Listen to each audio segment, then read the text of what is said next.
This happened earlier last year, and it still messes me up if I think about it too much. First, a little backstory to explain. I'm a delivery driver for Uber Eats, and I've been doing it as a side gig for the past year or so to earn some extra money. Also, I'm a girl. Anyway, Uber Eats is a super chill job, although the pay definitely is not ideal, especially at night. Normally, any pings I get after 10 p.m. are just shitty fast food orders to customers where the chances of being tipped are even lower than they already are, which is low. I would say 2 out of 10 people tip, but whatever. Anyway, late night deliveries are rarely profitable, which is why I barely do them. However, on this night last year, there was a bonus going on. Reach 15 deliveries in a certain time frame and get an extra $75. Music to my ears. When that's the case, late night deliveries rock because there's no traffic and it doesn't matter where you're picking it up from. McDonald's, schMcDonald's. Bring on the bonuses. The faster you can get them done, the faster you can go home and knock out. Open roads all the way. Works for me. I was on a roll and finished my last Mickey D's run at 2:30 in the morning, cashed my bonus, and called it a night. For context, this took place in downtown San Diego. Downtown SD has fun restaurants, clubs at the core, but as you branch out, it gets more seedy. Once you get past 16th Street, it really gets sketchy. Lots of homeless camps, the works. I actively try to avoid this area, but in order to get back home on the freeway, I had to pass through that neighborhood. One more piece of info. I drive a 2002 shitty Ford Focus, and nothing's automatic. In order to roll the window up or down, you have to reach over and crank the lever. Because it's a hassle to roll them up and down manually each time, when I do deliveries, I usually just keep both my windows down because it's easier to pick up delivery through the windows. This night, fuck me. I had my windows down as usual. I was planning to roll them up before I passed 16th Street where the homeless camp was, but I didn't get that far. As I turned down the street heading towards the main drag, up ahead I see a man with one of those reflective construction vests standing on the side of the road. There's always some sort of construction going on downtown. It's pretty common for it to happen at night, so I didn't really pay much attention. As I get closer though, the man runs in the middle of the street, waving his arms, signaling stop.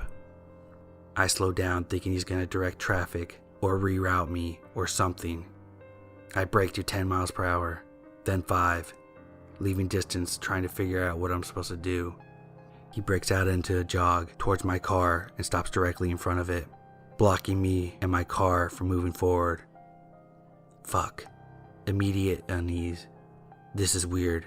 I'm wishing my windows were rolled up. It's 3 a.m. on a dark street and there's not a soul around except me and this dude. People talk about fight or flight, and I've always wondered how I would react in a situation that warranted a similar response. Now I know. My reaction was to freeze. Because I was slowing down, it hit me 5 seconds later than it should have.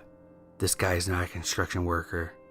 He has on a hard hat and a vest, and the creepiest smile I've ever seen in my life.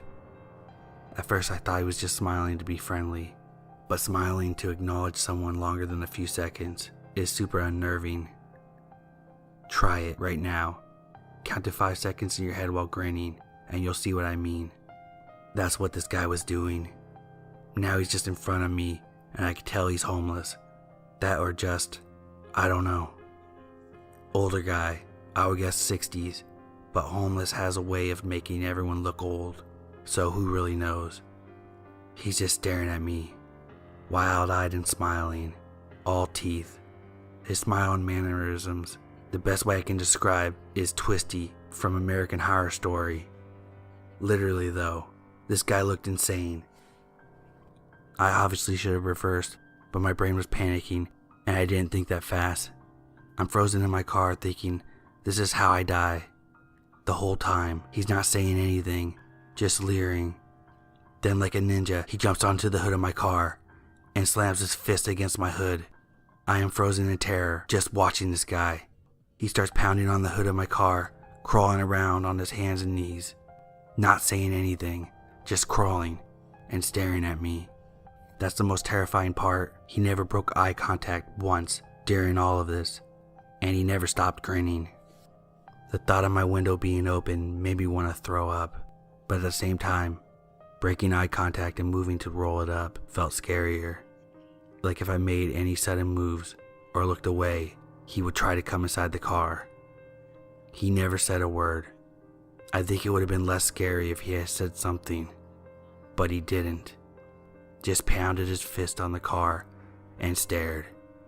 In all reality, the whole encounter probably only lasted 15 seconds, but it felt like days.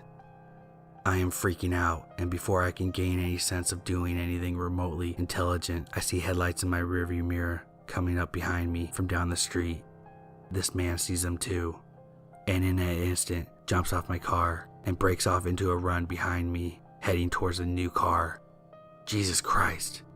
I floored and don't look back until I'm halfway home on the freeway, and at this point, it's all adrenaline. For a long time after that, I stopped delivering at night, and I sure as hell don't go down that section of downtown anymore. I take the longer route home. I don't drive with the windows down at night if it's an area that's even remotely run down. What I realize from this is how naive I can be to just automatically obey someone just because they have a uniform. Like, I didn't even question slowing down at first, even though the situation was sketchy as fuck. The opposite, actually. In my mind, I was comforted by the fact that someone trustworthy was on the road. Subconscious thoughts went like, oh, nice. A public servant doesn't want me to make the wrong turn. By the time I stopped, it would have already been too late if this guy wanted to attack me. I shuddered thinking about it. I calmed down eventually by reassuring myself that it was probably just a crazy dude on drugs who meant no harm, which hopefully was the case, and for my own peace of mind, I'm gonna believe that it is.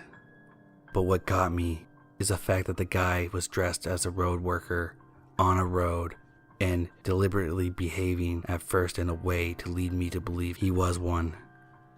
Why else would he wear that getup? Why are you trying to pull over cars? Just to freak people out? I don't know the answer, and I'm glad I didn't find out what it was that he wanted from me. So yeah, Construction Man, wherever you are, let's not meet.